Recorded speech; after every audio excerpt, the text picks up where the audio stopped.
உயிரோடு தமிழில் அரசியல் கலை நிகழ்ச்சி அணிந்திருக்கிறீர்கள். பிரித்தானிய அவரது போரியல் ஆய்வாளர் அரசு அணைகின்ற வணக்கம் அரசுகளே. வணக்கம் தானே. அடுத்த உயிரோடு தமிழ் உறவுகளுக்கு என்பது வணக்கம். இன்னொரு அரசியல் கலை நிகழ்ச்சி அணிந்திருக்கிறோம். இலங்கை தீவில் நடைபெறுகின்ற விடயங்களை பார்ப்போம்.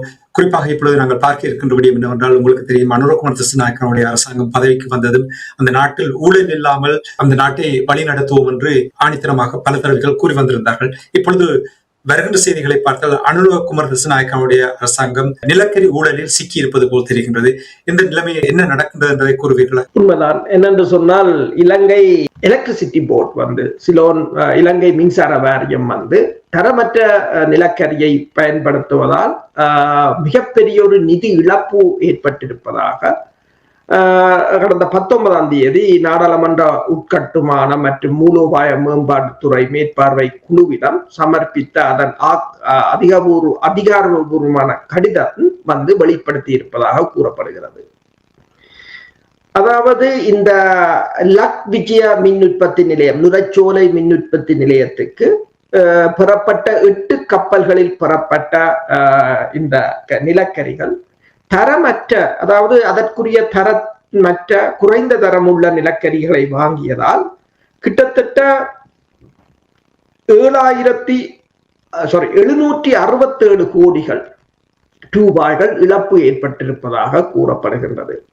அதாவது தரமற்ற நிலக்கரியை கிட்டத்தட்ட 7.6 பில்லியன் என்று சொல்லலாம் ரூபாய்கள் தரமற்ற நிலக்கரியை 4 முறை அனுப்பியதால் ஏற்பட்ட இழப்பை அவர்கள் பட்டியலிட்டிருக்கிறார்கள். ஆனால் இது நிலக்கரியால் ஏற்பட்ட இழப்பு தான் இந்த 767 கோடி என்று சொல்லியும், ஆனால் இது நேரடி முன் உற்பத்தி இழப்பு 2796 கோடி என்று சொல்லியும், பராமரிப்பு பாதுகாப்பு செலவு 230 கோடி என்று சொல்லியும், அதாவது மொத்த இழப்பு 3026 கோடி ரூபாய்களை இழந்திருப்பதாக கூறப்படுகின்றது. அதாவது இந்த சமயத்தில் அதாவது மின்சாரம் அதாவது நுரைச்சோலை மின் உற்பத்தி நிலையம்தான் இலங்கையின் மின்சார தேவைகளில் கிட்டத்தட்ட 40% உற்பத்தி செய்து வருவதாகவும், ஆனால் அதில்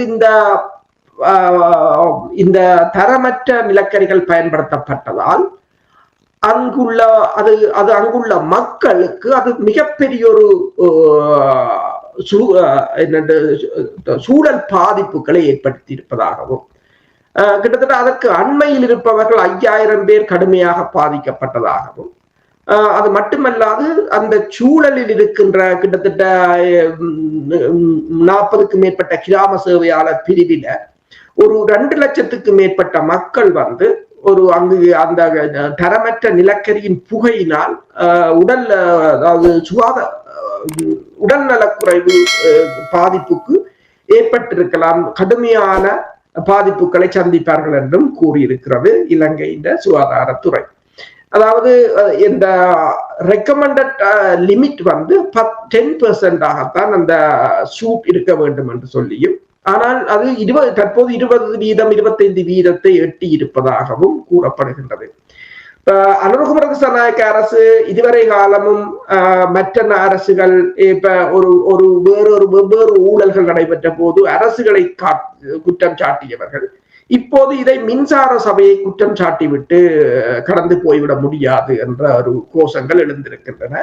இந்த ஊழலை மறைப்பதற்காகத்தான் இவர்கள் சுரேஷ் சாலையை கைது செய்திருப்பதாக கூட சில எதிர்கட்சிகள் குற்றம் சுமத்தி இருக்கின்றன. இது தொடர்பாக அனுரகுமார திசாநாயக்கனுடைய அரசாங்கம் என்ன நடவடிக்கை எடுக்கும்? அவர்கள் இது தொடர்பாக விசாரணைகள் நடைபெற்று வருவதாகவும், இழப்பீடுகளை அந்த நிறுவனங்களிடமிருந்து பெற்றுக்கொள்ள முடியும் என்றும் கூறியிருக்கிறார்கள்.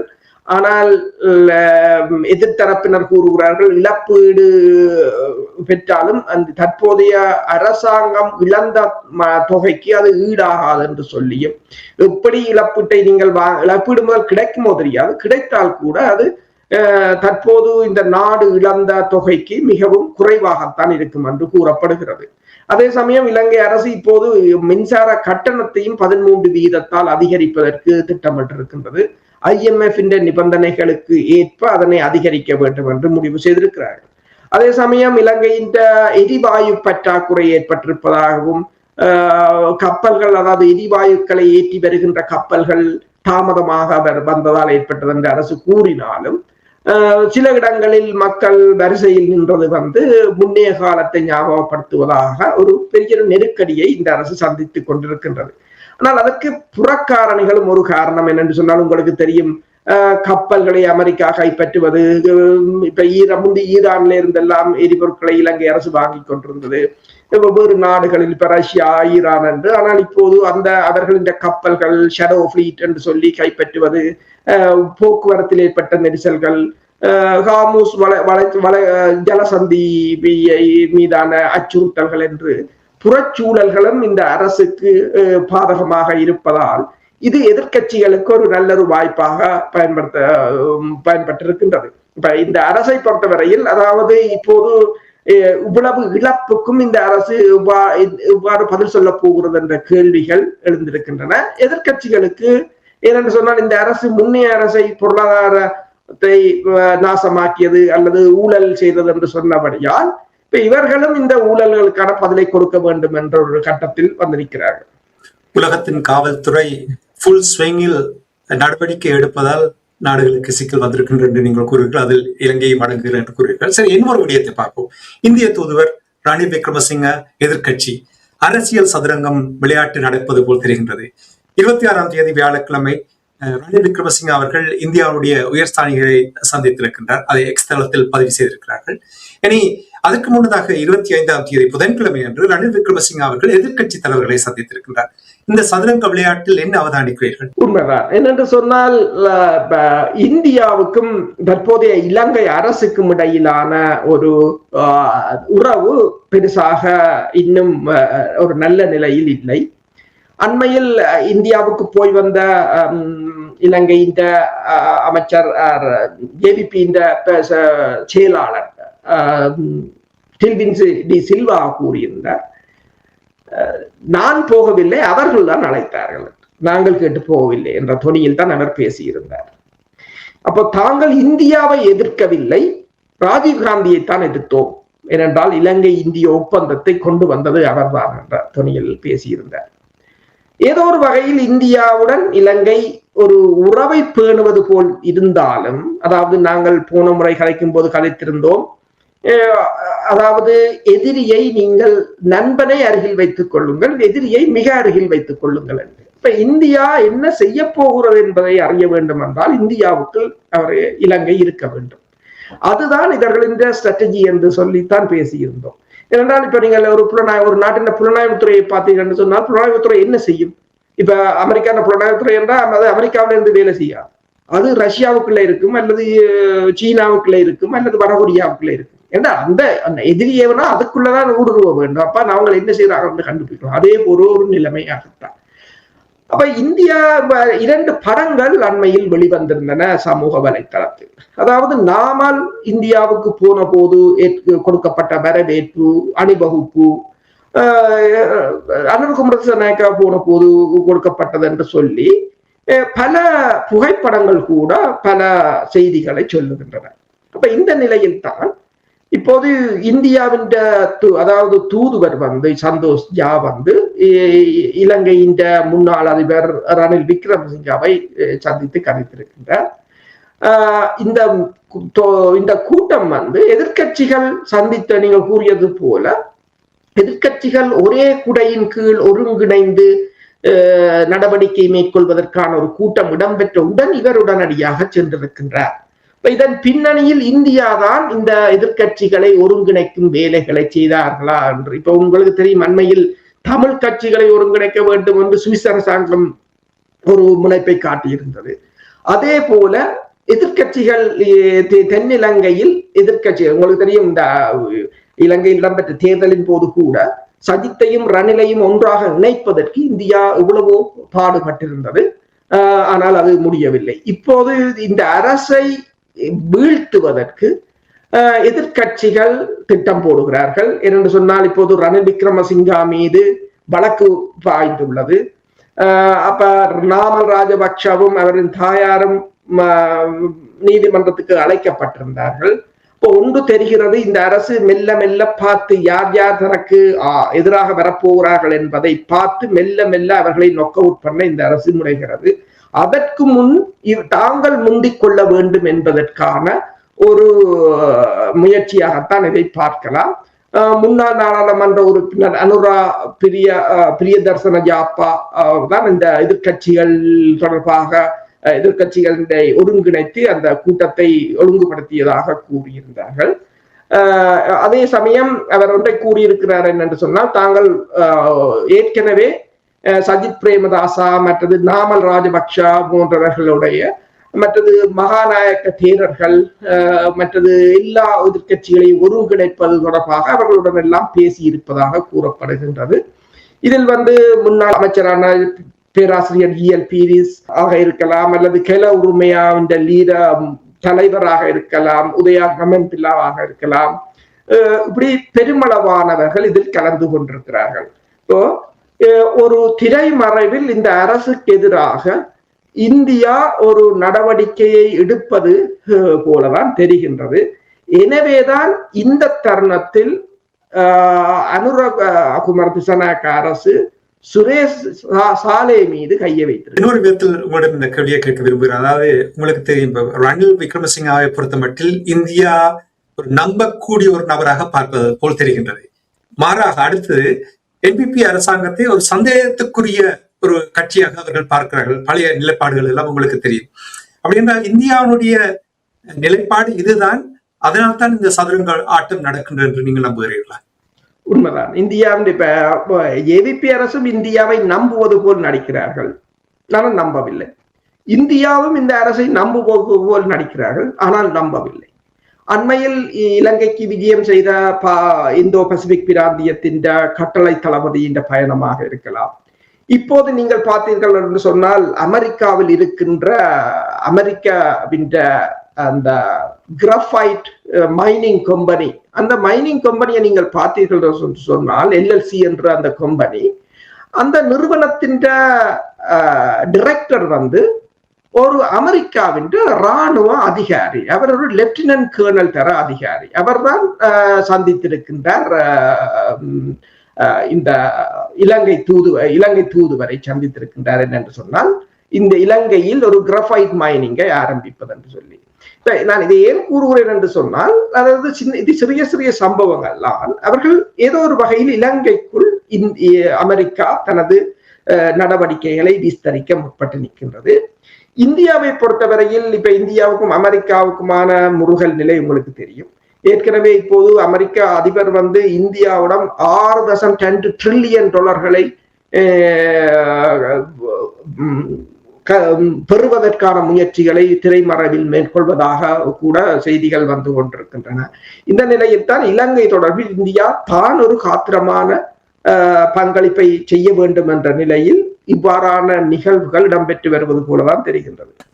இனி நிறைவாக பிரான்சினுடைய தூதுவர் வடமாகாண ஆளுநர் வேதநாயகம் அவர்களை சந்தித்து எண்ணெய் தொடர்பாக உரையாடி இருப்பது போல் தெரிகிறது. எண்ணெய் தொடர்பாக என்ன பேசப்பட்டது? எண்ணெய் தொடர்பாக என்றில்லை, அவர்கள் அதாவது பிரான்சின் தூதுவரும் ஜெர்மனின் தூதுவரும் யாழ்ப்பாணத்துக்கு விஜயம் செய்தார்கள். அப்போது அவர்கள் ஆளுநரை சந்தித்தார்கள். ஆளுநரை சந்தித்த போது அவர்கள் போன விடயம் ஒன்றுதான் என்றால், வடக்கின்ற பொருளாதாரத்தை எவ்வாறு உயர்த்துவது. அப்ப சுற்றுலாத்துறையை உயர்த்துவது என்று சொன்னால் அதற்குரிய, அதாவது குயிக்காக மிக விரைவாக எவ்வாறு மக்கள் போகலாம். சுற்றுலா பயணிகள் என்று சொன்னால் அவர்கள் A9 ரோட்டால 12 மணித்தியாலம் போறதெல்லாம் அவைகளுக்கு கொஞ்சம் அசௌகரியமா இருக்கும். அப்ப அவர்கள் கேட்டது என்று சொன்னால், இதை எவ்வாறு நவீனமயப்படுத்துவது.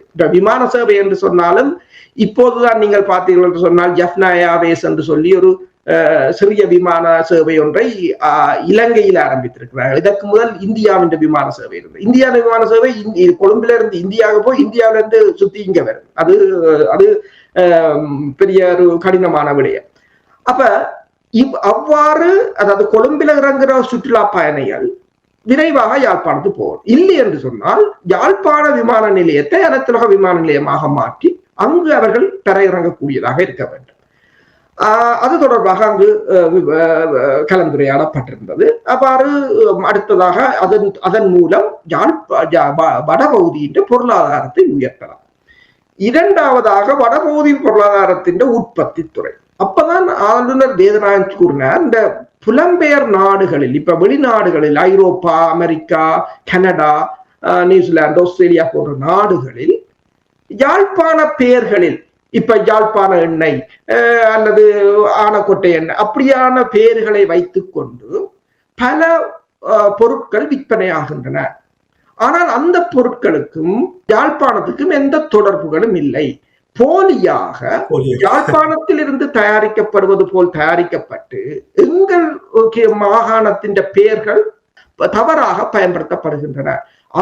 அதனால் வடபகுதிக்கு பெரும் பொருளாதார இழப்பு ஏற்பட்டிருக்கின்றது என்று இந்த தூதுவர்களிடம் ஒரு முறைப்பாடாக கூறியிருக்கிறார். நீங்கள் உங்கள் நாடுகளில், இப்ப ஐரோப்பிய ஜெர்மனிலேயோ அல்லது பிரான்சிலேயோ இவ்வாறான பொருட்கள் போலியாக அந்த இது இப்ப யாழ்ப்பாணத்தின் ஒரு பெயரை சொல்லி அங்கிருந்து இந்த வருகிறது எண்ணெயோ மாவோ அதோ வருகிறது என்று சொன்னால் உண்மையில் யாழ்ப்பாணத்திலிருந்து இந்த கம்பெனி இருக்காண்டு நீங்கள் பாருங்கள் என்ற தோணியில் கேட்டிருக்க. அது உண்மையான ஒரு நல்ல விடயம். என்று சொன்னால் பல இந்திய நிறுவனங்கள் கூட யாழ்ப்பாணத்தின் பெயரை சொல்லி எங்கட மீன்களை கொண்டு வந்து அங்கிருந்து பிடித்து கொண்டு வந்து இங்கே விற்பனை செய்துவிட்டு போகிறார்கள்.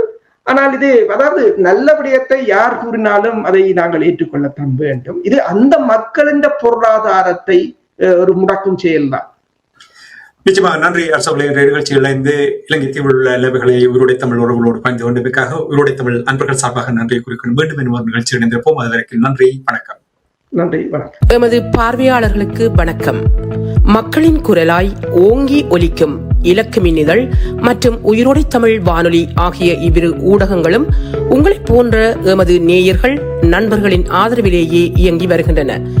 மிக குறைந்த வளங்களுடன் பல இடர்கள் மற்றும் தடைகளை தாண்டி பயணிக்கும் எமது ஊடகங்களின் பணிகள் மேலும் வளர உங்களால் முடிந்த நிதியுதவியை வழங்கி இன்னும் காத்திரமான செயற்பாடுகளை முன்னெடுக்க உதவுமாறு மிகவும் பணிவன்புடன் வேண்டி நிற்கின்றோம். உங்கள் பங்களிப்பு உங்களின் உரிமை குரலாய் ஓங்கி ஒலிக்கும். நன்றி.